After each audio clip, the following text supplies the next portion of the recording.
Chers aventuriers, bienvenue. Je m'appelle Lucas et je viens de France. Au cours des 2 dernières années, j'ai voyagé dans ce pays et j'ai documenté la faune et la flore étonnantes qu'il y a à découvrir. Rentrons dans le vif du sujet. Donc on va parler de tous les modèles globalement utilisés sur le marché. Une caméra de chasse, ça sert tout simplement à pouvoir observer par exemple qui occasionne des dégâts dans votre jardin ou à surveiller votre propriété ou tout simplement à observer la faune sauvage quand l'homme est absent. Ça se présente sous forme de boîtier. Voilà, il suffit de démonter. Ensuite là, on a accès à un petit écran pour voir les captures qu'on a potentiellement faites. Et sur toutes les caméras de chasse, donc on va dire universellement, elles ont toutes un petit support là, un petit support avec un pas de vis. Et exprès, si vous voulez la fixer sur trépied, donc comme ceci là, il suffit juste de visser. C'est un exemple, hein, j'ai pris le premier trépied. Hop, hop, hop, et on la laisse comme ça plusieurs jours. On n'est pas obligé de mettre le trépied. Après, il y a les sangles si vous voulez la fixer sur support, donc notamment sur un arbre par exemple ou une pierre. Donc là, on a une caméra que moi j'utilise actuellement. Ça fait une caméra, ça fait à peu près 2 ans que je l'ai. Mais je vais vous montrer les premiers modèles que j'ai eu. Donc j'ai commencé avec une caméra bas de gamme mais qui fait l'affaire. Donc elle filmait en 720 pixels, 30 images par seconde. Donc ça fait l'affaire si on veut juste observer la faune sauvage. Notamment vu qu'elle est bas de gamme, elle a une durée de vie de 1 an à peu près. Donc voilà, m'a bien rendu service. C'était ma caméra au début quand j'étais en train d'apprendre justement la dépose de caméra de chasse. J'ai eu cette caméra là, pareil, qui a été commandée sur le site Amazon. Voilà, une durée de vie de 1 an aussi.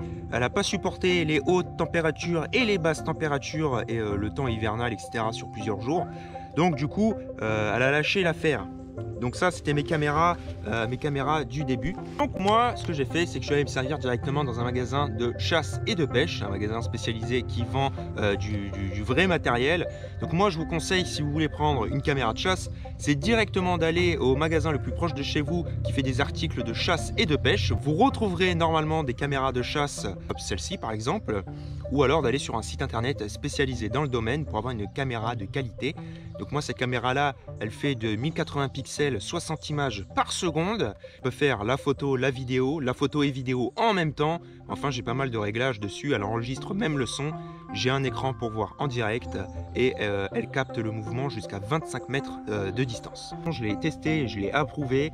Elle a résisté à des températures extrêmement négatives, c'est-à-dire en haute montagne. Elle a résisté à des pluies diluviennes. Elle a été aussi posée dans un ruisseau qui s'est fait submerger aux inondations. Donc la caméra a été totalement immergée dans l'eau et elle marche toujours.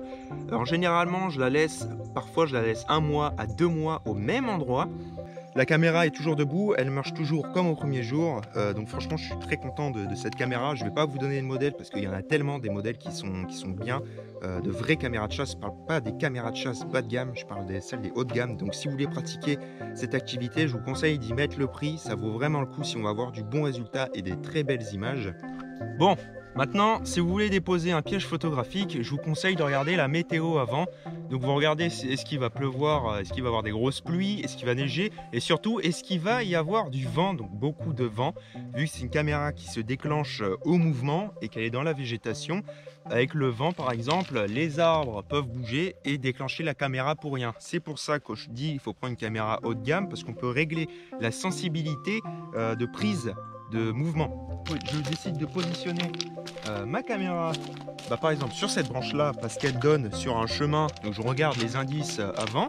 Donc je vois qu'il y a des traces de sanglier, des traces de chevreuil, que la terre a été un peu retournée. C'est potentiellement un passage où les animaux passent. Donc j'ai envie de savoir qu'est-ce qui passe ici. Je dis bah tiens, je vais poser ma caméra ici. Donc je l'accroche avec la sangle comme je peux. Donc, là je l'accroche, on va dire vite fait, juste pour vous montrer. Voilà, j'essaie de l'accrocher maintenant. Maintenant je regarde le champ de vision donc de la caméra. Ça prend comme ça. Ça vient jusque sur ce passage là. Je me dis potentiellement il pourrait avoir du vent. Qu'est-ce qui pourrait se déclencher sur le champ de vision de la caméra là tout de suite. Je vois cette petite plante qui pourrait se déclencher. Donc au préalable, je peux enlever cette branche là qui pourrait bouger avec le vent comme ça. et déclencher ma caméra et faire une prise fantôme, comme on appelle dans le domaine, une prise fantôme, une prise où il n'y a rien du tout qui s'est déclenché avec le vent. Avec ça, on voit qu'il y a les branches de cet arbre-là, donc c'est les branches qui sont assez légères, donc avec le vent, elles peuvent potentiellement bouger comme ça et déclencher ma caméra non-stop. Et du coup, ça va faire que des prises fantômes et je vais avoir zéro résultat.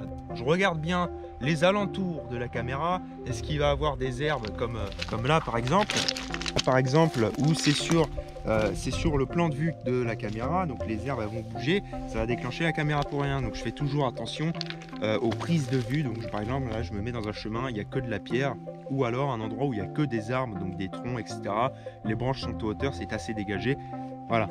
Avant de poser une caméra, ce que je fais, je nettoie les capteurs ici. Qui se déclenchent au mouvement. Je nettoie l'objectif et je nettoie là, c'est la lumière infrarouge. Pareil, je passe un petit coup, je fais un petit coup de propre. Hop, donc là, on va dire, la caméra elle est posée ici. Je l'ouvre, donc je l'allume. Tac. Et là, on fait un test caméra avant de partir, ce que je vous conseille de faire parce que parfois vous pouvez avoir des surprises. Donc la caméra toujours fixée ici. Bon, c'est un exemple. Voilà ce que je vais faire. La caméra, quand vous l'enclenchez, il y a un temps entre 10 et 15 secondes avant qu'elle se déclenche. Avant que la caméra, ça y est, elle est en mode prise. Donc ce que je fais, c'est que j'attends ces 15 secondes là. Je me mets sur son plan de vue. Je reste immobile. La caméra va faire un point rouge pendant environ 5 secondes à 10 secondes. Ça dépend du modèle des caméras, c'est pareil. Quand le point rouge n'apparaît plus, là, je peux commencer à bouger. Donc, je fais les mouvements. J'essaye de rester dans le champ de la caméra. Voilà. Je fais ça plusieurs fois. Donc là, quand je suis resté dans le champ de vision de la caméra, je l'ai fait se déclencher 2 ou 3 fois. J'allume la caméra. Je vais sur le mode pour vérifier les prises, je vérifie les prises, je me dis ok là je suis bien positionné, la caméra c'est bon, hop je la renclenche, je m'en vais. Ou alors c'est mal positionné, et ben je recommence le test, je replace la caméra à un endroit, je reteste encore une fois, je me mets devant la caméra, je la déclenche, etc. jusqu'à que ce soit bon. Là elle va commencer à filmer. Je peux, par exemple, elle va filmer, elle va se déclencher, et il y a un temps d'attente après qu'elle est filmée, entre 2 secondes, 5 secondes, jusqu'à 10 secondes, ça dépend. Mais par exemple, elle va filmer, elle va se couper 5 secondes, et si jamais il y a encore du mouvement après, elle va se redéclencher pendant le laps de temps que j'aurais décidé justement à la caméra. C'est pareil pour les photos, elle peut filmer et faire des photos en même temps, ce qui est plutôt génial si on veut des belles photos. Donc les photos sont de meilleure qualité que les vidéos, bien évidemment. Les photos là-dessus, on peut aller jusqu'en 4K, ce qui est assez exceptionnel pour une caméra de chasse. Donc, ce que je vous conseille, si vous voulez pratiquer la caméra de chasse, c'est qu'il ne faut pas hésiter à y mettre le prix. Si vous voulez une bonne caméra de chasse, allez sur un site spécialisé, vous rendre dans la boutique de chasse et de pêche la plus proche de chez vous. C'est obligé qu'il y en ait. Ensuite, d'avoir une bonne carte SD. Voilà, vous avez choisi votre bonne caméra. Et surtout, regardez le lieu où est-ce que vous posez votre caméra, regardez les indices, renseignez-vous sur quelle espèce il pourrait avoir ici. Moi ici, j'ai déjà déposé ma caméra de chasse ici. Donc là, ce que je fais, c'est que j'allume ma caméra. Voilà, j'ai un code PIN à rentrer. Donc on met le code PIN. Hop. Donc j'allume la caméra ici. Je me rends dans le menu. Donc là, je peux faire des séries de photos, régler la résolution de vidéo, durée de la vidéo également, enregistrement audio, je peux l'enlever également, durée entre les prises de vue, c'est ce que je vous parlais tout à l'heure, on peut régler également, détecteur de mouvement, on peut régler la sensibilité, ce qui est plutôt complet, sensibilité du détecteur de mouvement, timer d'enregistrement, laps de temps, enfin voilà, on a un truc vraiment complet, réglage de la langue y compris, capture sans fin, parce qu'on peut poser la caméra, la déclencher et elle filme non-stop. Par contre, ça use la batterie. Voilà. On règle la date et l'heure. Ensuite, on a cachet photo, protection par code PIN si on veut changer le code PIN, signal sonore. Donc ça, c'est si jamais la caméra, elle se déclenche, elle fait un bip. Donc voilà, c'est juste pour un petit signal sonore comme ça. Ensuite, si vous voulez formater la carte SD, voir le numéro de série, réglage d'usine et la version. Donc voilà, là on appuie sur replay, donc quand on appuie sur replay, on voit les captures qu'on a faites. Donc voilà, en l'occurrence là, voilà, j'en ai 25, donc on voit des moments où c'est moi qui déclenche la caméra justement pour faire ce test de prise de vue. Et après on a les animaux que j'ai réussi à avoir. Voilà.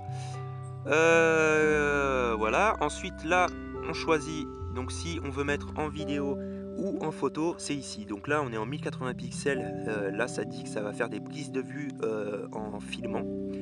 Et là, on veut changer. Là, ça va faire des prises de vue en 16 mégapixels en photo.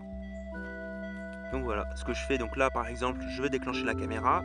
J'appuie là. Il y a un compte à rebours de 15 secondes qui se met. Je ferme la caméra. Elle est fixée. Et je m'en vais. Et je laisse la caméra. Et après, je retourne voir.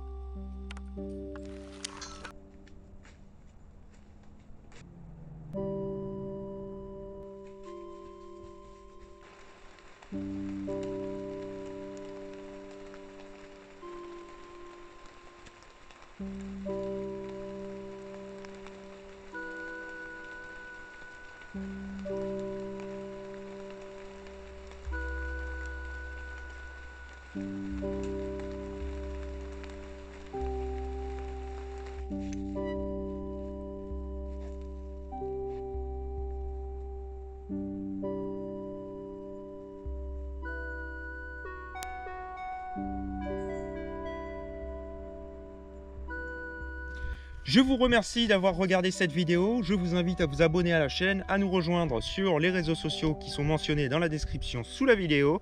Et je vous dis à la prochaine pour une prochaine vidéo. J'en referai une plus approfondie où on regardera vraiment tout en détail. Ciao!